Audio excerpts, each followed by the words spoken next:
ডিসেম্বৰ তাৰিখে আমি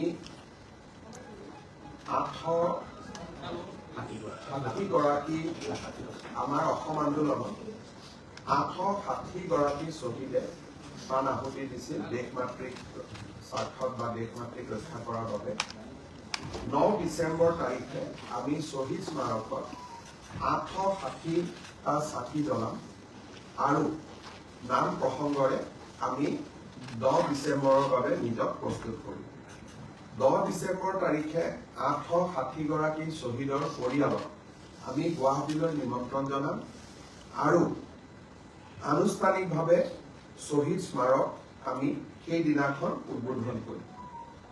সমান্তৰালভাৱে অসমৰ প্ৰতিখন জিলাতে এইবাৰ শ্বহীদ দিৱস পালন কৰা হ'ব আৰু প্ৰায় 1000ৰ পৰা 10,000লৈ জিলাসমূহৰ জনসংখ্যা অনুসৰি শ্বহীদ প্ৰণামো তোমাক এই গীতটি আনুষ্ঠানিক পৰিৱেশন কৰা হ'ব।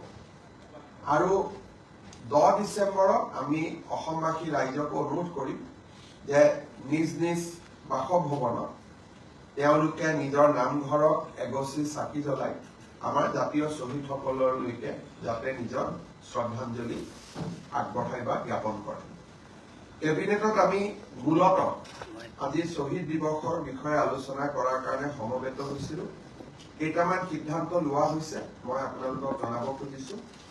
আমাৰ NHM নেশ্যনেল হেল্থ মিছনত কাম কৰি থাকোঁতে যদি কোনো কৰ্মচাৰীৰ মৃত্যু হয় আমি তেওঁলোকৰ পৰিয়ালক 5 লাখ টকাৰ এককালীন এটা আৰ্থিক সাহায্য আগবঢ়াই আহিছে। এতিয়াৰ পৰা দুৰ্ভাগ্যভাৱে আমি আশা কৰোঁ আৰু মৃত্যু নহওক, কিন্তু তেনেকৈ যদি NHMৰ কোনোবা কৰ্মচাৰীৰ মৃত্যু হয় আমি এককালীন সাহায্যৰ পৰিমাণ আজি 5 লাখ টকাৰ পৰা 7.5 লাখ টকালৈকে বৃদ্ধি কৰিছোঁ। আজি আমাৰ কেবিনেটত অসম চৰকাৰৰ 5খন মিনি ITI কাম কৰি থকা দুধনৈ, পাঠশালা, ৰঙিয়া, বিশ্বনাথ চাৰিআলি আৰু তিতাবৰ এই 5খন মিনি ITI কাম কৰি থকা কৰ্মচাৰীসকলৰ দৰমহা প্ৰায় 35% বৃদ্ধি কৰা হয় আৰু প্ৰতি বছৰে তেওঁলোকক 6% দৰমহা ইনক্ৰিমেণ্ট বা দৰমহাৰ ওপৰত বৃদ্ধি 6% প্ৰতি বছৰে বৃদ্ধি কৰাৰ সিদ্ধান্ত গ্ৰহণ কৰে। আমাৰ কেইদিনমান আগতে আমি অসমত কিছু মহাবিদ্যালয় বিশ্ববিদ্যালয়লৈ উন্নত কৰিছিল, কিন্তু বহুকেইখন কলেজ এনেকুৱা আছিলে যে উন্নত হোৱাৰ লগে লগে প্ৰিন্সিপালজনক আমি ৰেজিষ্টাৰ কৰিছিলোঁ কিন্তু তেওঁলোক ৰিটায়াৰমেণ্টত যাবৰে হ'ল। তাৰ ফলত শিক্ষানুষ্ঠানখনৰ ধাৰাবাহিকতাত এটা বিপৰীত প্ৰভাৱ পৰিব। সেইকাৰণে আমি এই মহাবিদ্যালয়ৰ পূৰ্বৰ অধ্যক্ষ বৰ্তমানৰ ৰেজিষ্টাৰ তেওঁলোকৰ কাৰ্যকাল আমি 3 বছৰ ফিক্স কৰি এটা আজি আমি সিদ্ধান্ত লৈছোঁ। নৰ্থ লখিমপুৰ বিশ্ববিদ্যালয়ত অধ্যক্ষগৰাকী অৱসৰ পাব। কেবিনেটে তেওঁৰ কাৰ্যকাল 3 বছৰ ফিক্স কৰি দিছে যাতে বিশ্ববিদ্যালয়খনৰ ধাৰাবাহিকতা ৰক্ষা কৰিব পৰা যায়। আজি মিছন বসুন্ধৰাৰ অধীনত ধুবুৰী, গোৱালপাৰা, বঙাইগাঁও, শোণিতপুৰ, লখিমপুৰ, গোলাঘাট, নলবাৰী আৰু বৰপেটাত 660 গৰাকী, শোণিতপুৰ, বৰপেটা আৰু গোলাঘাটত 712 গৰাকী প্ৰাৰ্থীক বা আবেদনকাৰীক ভূমি বন্দোবস্ত দিবলৈ সিদ্ধান্ত গ্ৰহণ কৰে।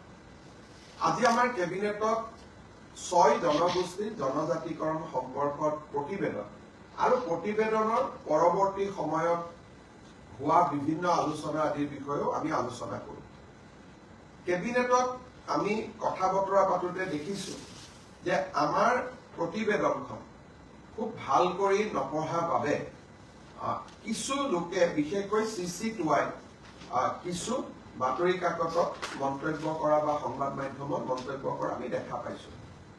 কেবিনেটে বিশ্বাস কৰে যে কেবিনেট কমিটিৰ এই প্ৰতিবেদনখনে 6টা জনগোষ্ঠীৰ জনজাতিকৰণৰ ৰাস্তাও মুকলি কৰিব আৰু বৰ্তমানৰ জনগোষ্ঠীখিনিৰো তিলমান ক্ষতি নহয়। এই সংক্ৰান্তত যদি কেবিনেট কমিটিৰ ৰিপৰ্টখন বুজোতে পঢ়োতে কিবা অসুবিধা হৈছে তেতিয়াহ'লে কাৰোবাৰ মনত শংকা থাকিব পাৰে, কিন্তু ভাল কৰি যদি পঢ়ে শংকা থাকিব নোৱাৰে। আজি কেবিনেটে সিদ্ধান্ত লৈছে মন্ত্ৰী ৰনোজ পেগু, কেশৱ মহন্ত, পীযুষ হাজৰিকা তিনিজনীয়া কেবিনেট কমিটিখনে CC2ক এক আলোচনাৰ বাবে আমন্ত্ৰণ কৰি প্ৰতিবেদনখন তেওঁলোকৰ আগত ব্যাখ্যা কৰিব, যাতে ইয়াত কোনো ভুল বুজাবুজি ৰাস্তা নাথাকে। কেবিনেট কমিটিৰ লগত বহাৰ পিছত যদি প্ৰয়োজন হয় তেওঁলোকৰ লগত ময়ো আলোচনা কৰাৰ কাৰণে আমি ৰাস্তা খোলা ৰাখিম। মূলত আজি কেবিনেটত এইখিনি আলোচনা, বিশেষ যেহেতু কালি বিধানসভা হৈয়ে গৈছে, গতিকে ইমান একো আলোচনাও নাছিলে, অনানুষ্ঠানিক বা আনুষ্ঠানিক এইখিনি আজি আমি আলোচনা কৰিছো। তাৰ তুলনাত দুই এটা জাগাত প্ৰতিবেদনখন ভাল কৰি নপঢ়িলে অলপ অলপ শংকা থাকিব পাৰে। আমি বিশ্বাস কৰো যে কেবিনেটৰ তিনিজনীয়া গোটে মাতি আনি কৈ দিলে বা মাতি আনি আলোচনা কৰিলে বা প্ৰতিবেদনখন দেখুৱালে এই শংকাখিনিও নোহোৱা হ'ব, কাৰণ তাতে আজিৰ জনজাতিসকলৰ 1% ক্ষতি হোৱা নাই। আৰু তেওঁলোকে বিচৰাখিনিয়ে কৰা হৈছে, নিবিচৰা একো কোনোবাই তেনেকে যুক্তি তৰ্ক কৰি, কোনোবাই নামানো কৈছে, কোনোবাই মানুহ কৈছে। তেনেকে আগতেতো আপোনালোকে কৈ আছিল মৰাণ মতকে নামাতে বুলি। আগতেতো আপোনালোকে মোক প্ৰশ্ন কৰিছিল 6 জনগোষ্ঠীৰ হৈ, আজিহে আপোনালোকে জনজাতিৰ হৈ প্ৰশ্ন সুধিছে। ইমান দিনেতো জনজাতিৰ হৈ প্ৰশ্ন সোধাই নাছিল, সুধিছিল জানো? ইমান দিনটো মোক লগ পালে মৰাণে আন্দোলন কৰিছে, মটকে কৰিছে, আহোমে কৰিছে, চুতীয়াই কৰিছে, এইবিলাকহে কৈ আছিল, হয় নহয়?